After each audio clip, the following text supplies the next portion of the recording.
Hello beautiful ones, this is Eliza Kendall speaking to you from Bundjalung country, northern New South Wales, Australia.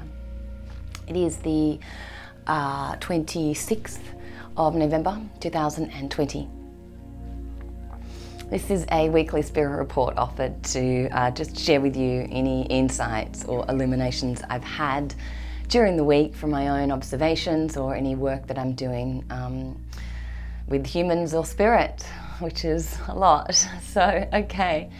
There's been some interesting things come up this week. I'm really noticing the leaders getting exhausted. That's what I'm noticing.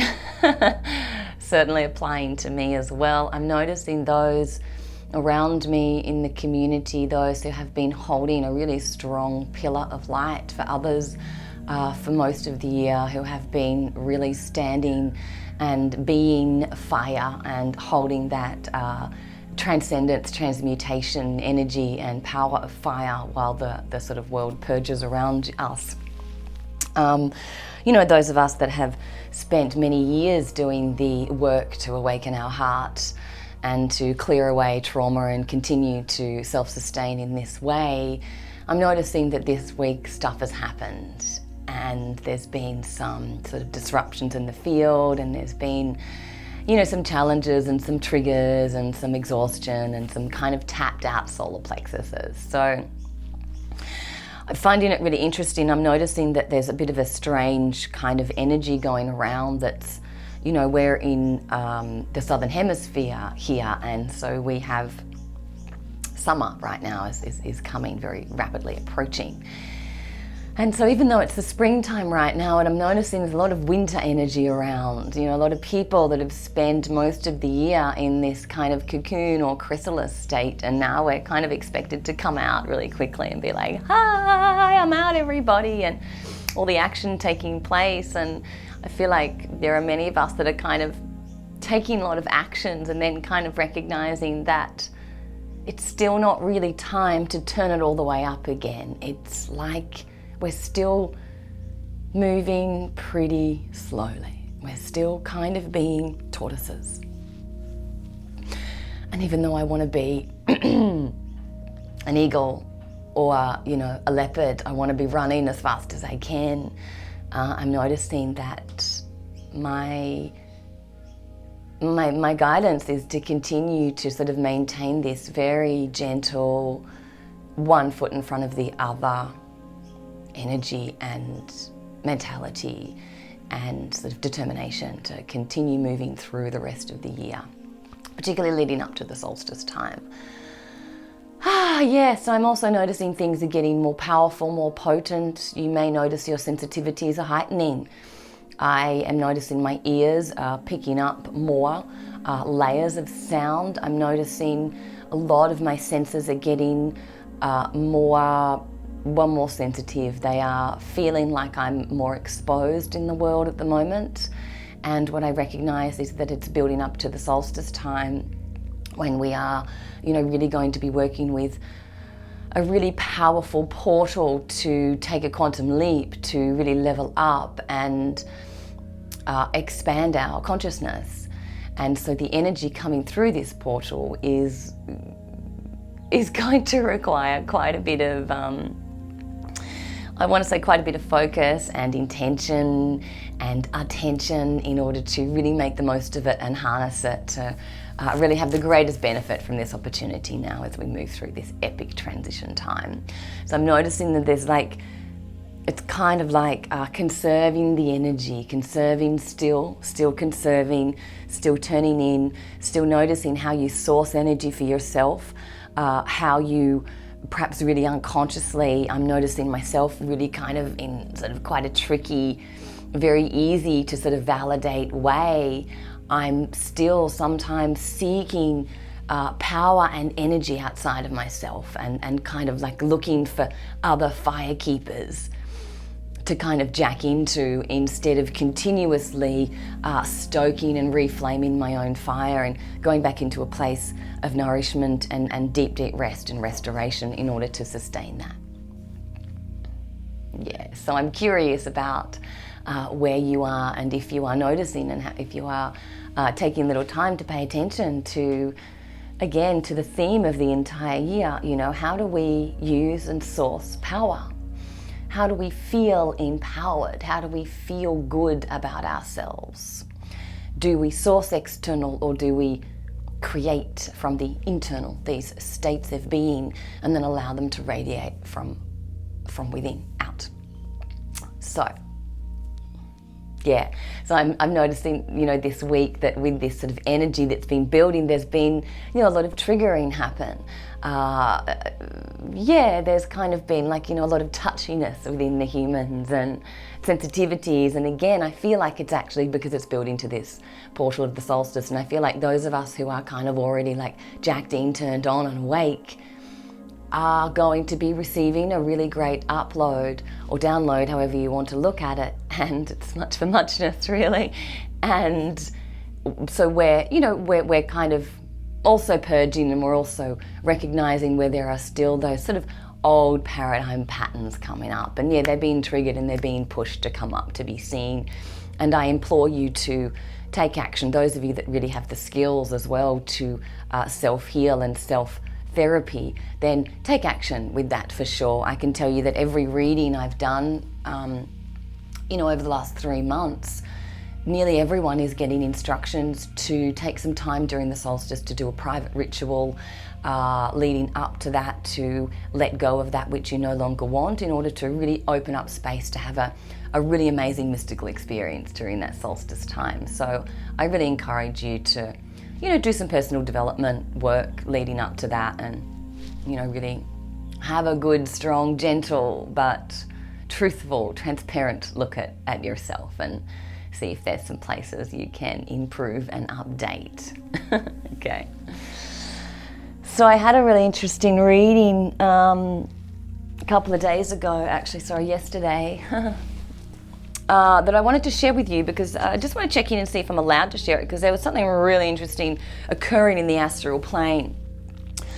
So I don't really work in the astral plane. I open up a space, really. It's a space that I open in order to welcome in beings that have information to pass on to my clients. But there is also an opportunity for any ancestors who wish to transcend the astral plane and move on and come out of that displacement, essentially, are welcome to come into the space, let me know what they need, and then they're ushered through a kind of cleansing process that's set up by some other amazing spirits that I kind of organised this with earlier in the year, because there's such epic ancestral healing going on this year. So, this is pretty normal for me.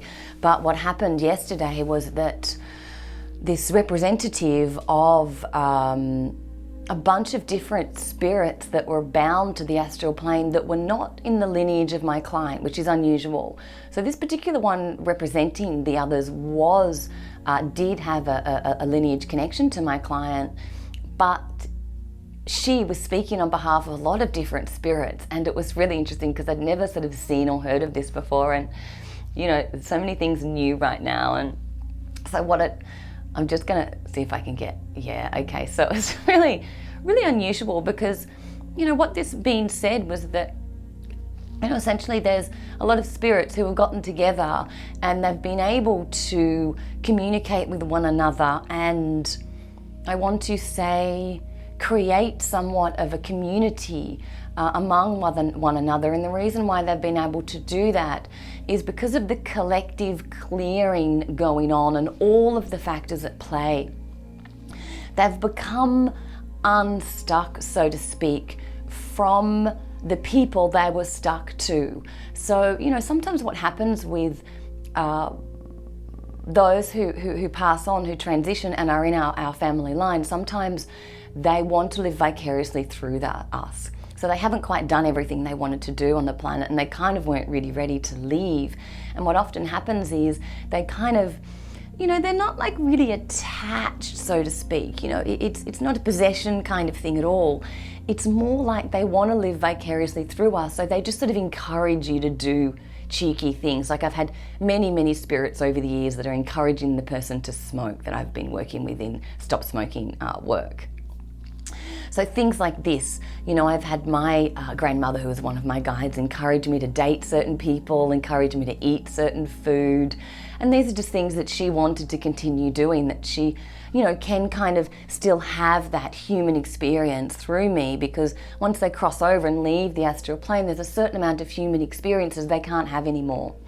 So yeah, you know, there's been a lot of this going on for, I don't know how long, eons and eons, but what I discovered yesterday was that there are many spirits who have realized that they were interfering and that they were in some way hijacking the sovereignty and the life force energy of the person they were sort of attaching to. And so they've become unattached, and they've in some way separated themselves from that person. And as separate souls, they have, I want to say, reclaimed some sovereignty for themselves. And it was really interesting because these ones had gotten together and they'd said, look, we want to leave, and we understand that it's important for us to leave at this time on the planet. You know, we understand that for humanity, it's important for us to leave now and to transcend this plane and you know, to cross over and have the chat with our guides where we decide what we want to do next. But before we go, there are some things that we didn't get to do on Earth, and that's why we've been hanging around, and we want to still do them. And can we work out a way that we can still have these experiences without interfering with any of the souls currently embodied? Which is really cool, because, you know, when I say sort of experiences, some of them, it's things like, you know, they wanted to go to the Grand Canyon. They wanted to like surf and they never got to surf. You know, it's little things that are human, often elemental, sometimes behaviors and habits, but often I'm noticing they're just these kind of beautiful curiosities that they had when they were alive that they didn't really get to play out for whatever reason. And so, yeah, this spirit came and sort of said, you know, I'm speaking on behalf of many and we want to work out how we can do this. And so I don't know what happened, but I know that it was worked out. And I know a little bit about what happened because some beings came in and said, okay, here's what we can do for you.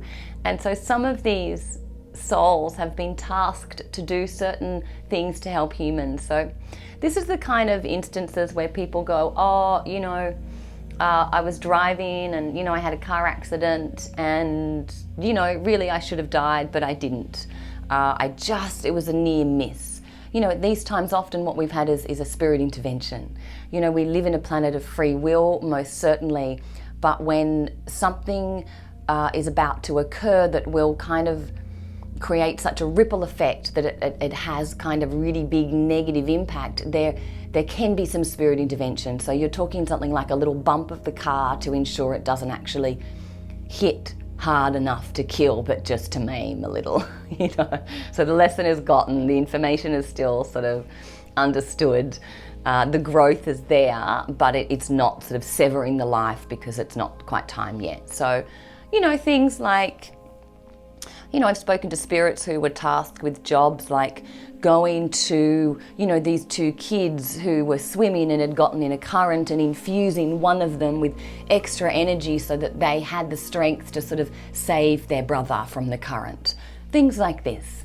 And so, yeah, this offering was put out there for these beings that they could be put to task, and in that way they could still see some things and have some experiences, but they were contributing positively to the embodied humans instead of, yeah, any hijacking that was sort of going on. So that just felt really beautiful to me. They were really happy and content with that and really interested and curious as well about what they were going to be doing and how that was going to work.